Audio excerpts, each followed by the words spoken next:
Hey guys, Nailed It Mama here with an easy water marble nail art design. If you want to see how I did this look, just stay tuned.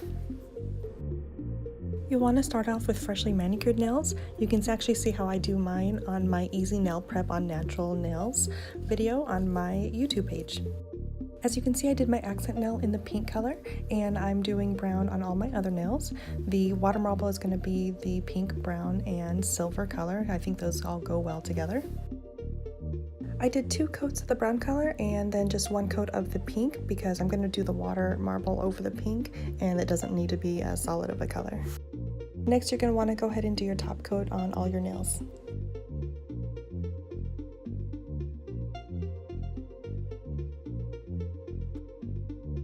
Okay guys, here's the fun part. I have a much smaller cup than other people use. This one's actually about a shot glass size and I have it filled with room temperature water. And I figured I'm only using it on 1 finger per hand, so I don't need a larger cup. I feel like I'm saving a little bit of my nail polish by not using a full cup and having to fill out a full cup with my nail polish. So what I'm doing is I'm adding each color separately, and you want to give it a little bit of time to spread out a little bit. Mine didn't really want to spread out too much, so I shook it just a little bit to try to get it to spread a little bit more.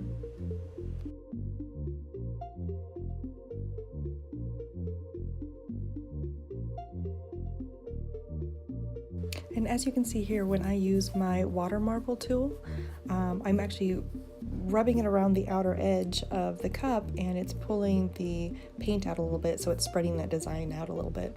By the way, I actually got this tool from What's Up Nails. It's called Pure Color number 7 water marble tool. I'll actually put a link at the bottom of the video as well for that. And you just want to make sure too, when you're making your design, not to go from the very outer edge in. You want to go in from at least 1 color in, because the outer edge tends to dry up a little bit and then it'll kind of ruin the design.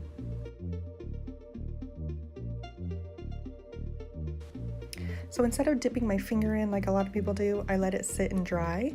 And I actually wanted to get video of me taking it out for you, but after it sat for a little while, my daughter decided to pull that out and set it aside, and I wasn't able to get it on video. But next what I did is I wanted to trim the outer edges a bit. I didn't want to have this huge piece on my little nail, because you're going to want to use your nail polish remover to remove any extra color, and so it kind of gets messy. So what I wanted to do is lay it on my nail, see where I can cut it to make it a little smaller before I apply it to my nail.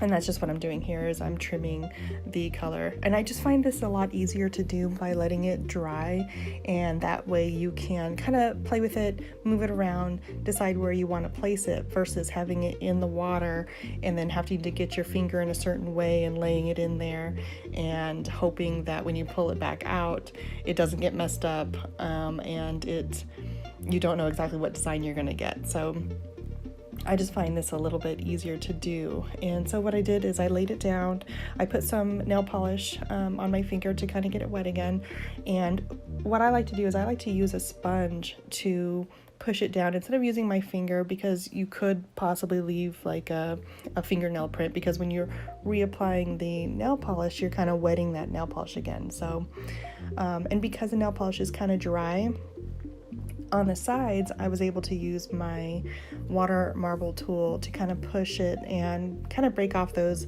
extra pieces that I didn't cut away originally.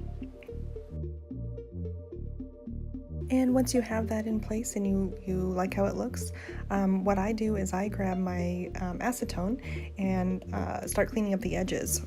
By doing that, A, you're cleaning up your edges, but B, the acetone's kind of gonna, again, melt that nail polish a bit, and it's gonna help seal that in place on the nail polish that you applied earlier.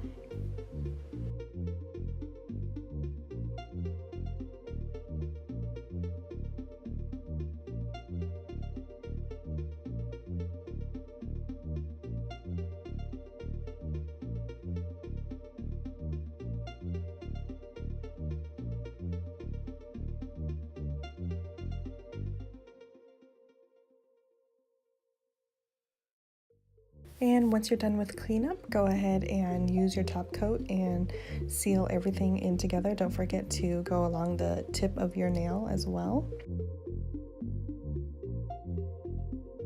And here's my finished design. I hope you enjoyed watching this video. I hope you learned something that maybe will make doing water marble a little easier for you. If you like this video, please like the video and definitely leave me a comment. I'd love to hear what you have to say, or if you have any questions, or if there's something that you want to see me try to do myself. And as always, thank you for watching.